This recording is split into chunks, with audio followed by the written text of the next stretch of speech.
Alors aujourd'hui je voulais te montrer un peu, je voulais te parler des élastiques et je voulais te montrer comment transformer un seul élastique en trois, juste en essayant, en variant la résistance avec un seul élastique, comment on fait ça. Comment on va le rendre un peu plus résistant et comment on va le rendre moins résistant. Donc c'est comme si tu avais trois élastiques en un seul. Alors comme tu le sais, je suis pas très fan des élastiques, je suis vraiment pas à kiffer ça. Tout simplement parce que ça te fait acheter du matériel et moi j'aime beaucoup être minimaliste et avoir le moins de matériel possible à acheter. Donc c'est clairement pas mon délire. Puis je t'en ai déjà parlé sur la vidéo des élastiques, va la voir, tu tapes élastique, les élastiques, tu cherches dans la chaîne, dans les vidéos tu trouveras. Je t'explique plus en détail mon avis là-dessus. Cependant, il y en a beaucoup d'entre vous qui aiment les élastiques, qui les utilisent, mais qui n'ont pas forcément peut-être tous les élastiques de toutes les couleurs. Donc parfois vous en aurez peut-être un ou deux, mais vous n'aurez pas des résistances assez, comment dire, assez progressives. Et le problème c'est ça, c'est que si pour progresser avec les élastiques, il faut que vous ayez plusieurs résistances, plusieurs niveaux de résistance. Et des niveaux de résistance pas trop, avec un trop gros écart en fait. C'est comme si vous aviez des points intermédiaires. Si t'as un élastique très résistant, bah, il va beaucoup t'aider. Et à côté, c'est un exercice très peu résistant, bah, il va pas du tout t'aider, quasiment pas du moins. Et entre les deux, tu vas galérer à progresser, si tu sais pas comment utiliser ton poids de corps par exemple. Donc c'est intéressant de pouvoir voir comment on peut faire, comment on peut jouer avec ça. Donc là, comme je t'ai dit, c'est un élastique de résistance moyenne. Donc je le conseille clairement. Ceux qui aiment les élastiques, privilégiez peut-être un de résistance moyenne parce qu'en fait on peut le transformer, on peut le hacker pour faire en sorte qu'il soit de plus forte résistance. Donc ça c'est intéressant. Ensuite, en tant que pour travailler les exercices, on va dire plus vraiment de force, des mouvements classiques, basiques comme les tractions et tout, je trouve que c'est pas vraiment utile, que on peut largement faire avec le poids de corps, même tous les exercices on peut le faire largement avec le poids de corps, mais clairement, ce qui est très intéressant avec l'élastique, c'est que ça peut t'aider pour le côté élan, pour le côté, on va dire, rebond. Vu que le principe de l'élastique c'est vraiment d'étirer, tu vois, d'avoir l'effet élastique, et ça va nous aider pour les exercices comme les muscle-up par exemple, les muscle-up dynamiques à la barre, où tu vas utiliser vraiment l'effet de l'élan. Si tu comprends pas trop la mécanique, ça peut vraiment t'aider à comprendre ça et à débloquer ça dans ton cerveau. Et le fait de jouer avec cette prise d'élan et d'avoir un peu un effet catapulte avec l'élastique, ça va permettre en fait de vraiment t'aider dans le mouvement, comprendre ce mouvement explosif et ainsi t'amener bien au-dessus de la barre. Donc ça c'est vraiment intéressant. C'est clairement l'un des seuls exercices pratiquement que j'utilise, on va dire de manière quotidienne, enfin quotidienne. Du moins à beaucoup de mes entraînements, il n'y a que pour le muscle up où je l'ai utilisé pour vraiment me débloquer, on va dire, la compréhension du mouvement, c'est vraiment ça. Pas tant que ça en termes de progression, mais vraiment la compréhension du mouvement, ça m'a vraiment aidé. Pour vraiment connaître, ressentir vraiment ce besoin de prise d'élan. Ce côté pliométrique on va dire avec le muscle. Donc comment on fait pour transformer cet élastique, on va dire en trois élastiques, enfin trois, on va dire on aura deux façons de le rendre un peu, une façon de le rendre plus dur et une façon de le rendre moins résistant.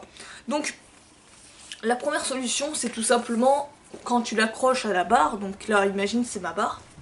En général, ce que tu fais, c'est que tu fais qu'un seul nœud, en fait. Tu vois, quand tu veux, par exemple, faire des muscle-up, tu l'attaches exclusivement là, et c'est tout. Donc, tu fais qu'un seul nœud.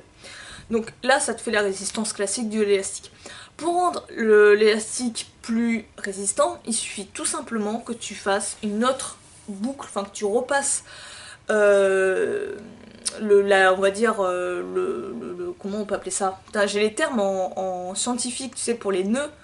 Là le coulant et le courant, là je sais plus, mais en français on va dire le bout qui dépasse, tu le repasses tout simplement dans la boucle une deuxième fois.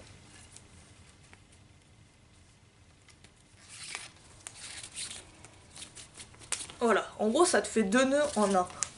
Et déjà, quand tu essaies de tirer, tu sens que c'est beaucoup plus résistant. Juste en faisant ça, tu verras que ça sera beaucoup plus élastique, ça rajoute vraiment de la résistance. Donc ça c'est vraiment bien de le faire avec un élastique moyen parce que ça te permet d'avoir un gros élastique en fait. Avec un élastique plus, comment dire, plus fin, je te le déconseillerais tout simplement parce que bah il y a des potes qui l'ont fait et ils l'ont pété. Donc des élastiques très fins là, tu sais, souvent ça va être les rouges. Ça dépend de la marque que t'achètes, mais je pense les rouges de chez Decathlon. Ben ceux-là ils vont se péter si tu fais double nœud et en plus si tu l'utilises pour faire les muscles, ça va pas être la joie. Tu risques plus de l'abîmer qu'autre chose. Mais avec un élastique moyen, de résistance moyenne, c'est parfait. Ensuite, comment fait-on? Comment on peut faire pour une fois qu'on a vu comment le rendre plus résistant, une fois que tu maîtrises bien les muscles avec cette version-là, il suffit tout simplement que tu enlèves une boucle et que tu continues comme ça, avec une seule boucle. Une fois que tu es à l'aise avec cette version-là, comment on peut faire pour continuer à progresser, toujours avec l'élastique, et le rendre plus léger en fait. Donc, il n'y a pas vraiment de technique pour, comment dire, pour le rendre en l'attachant d'une certaine manière pour le rendre moins résistant, mais ça va être plus par exemple en essayant de petit à petit utiliser moins d'élan.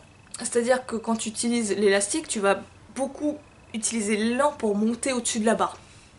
Là l'idée, ça serait que au lieu de prendre de l'élan en te balançant, c'est de tout de suite, tu commences bras tendu, tu inities peut-être un très léger élan et t'essaies d'être le plus droit possible, par ramener tes genoux aussi au niveau de ton buste, et rester le plus droit possible pour, hop, t'amener au-dessus de la barre avec le minimum d'élan possible. Donc ça c'est vraiment plus un côté technique, moins utiliser l'élan, moins faire l'effet balançoire en fait, pour éviter d'avoir un trop gros effet catapulte. Ensuite, une deuxième solution que j'avais utilisée aussi, c'est tout simplement au lieu de mettre tes deux pieds dans la boucle, n'en mettre qu'un seul. Tu en mets qu'un seul et tu verras qu'en faisant ça, ça sera un petit peu plus dur. Ça sera pas forcément plus facile. Donc essaie de faire ça, essaie de voir ce que, au niveau de tes ressentis, si toi ça te réussit. Mais en tout cas c'est une manière de progresser avec un seul et même élastique. En fait il faut pas...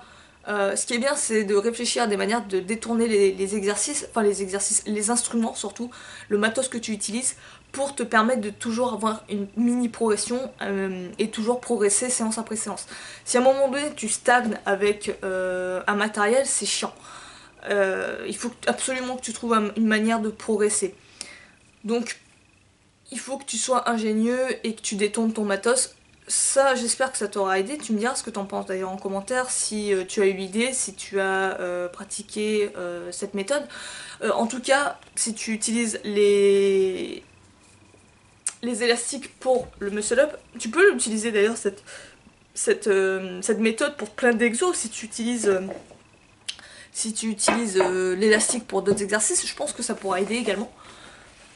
Mais voilà, j'espère que ça t'aura plu, j'espère que ça t'aidera.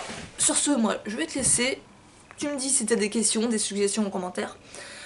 Et sur ce, bah moi, je te dis à la prochaine. Ciao!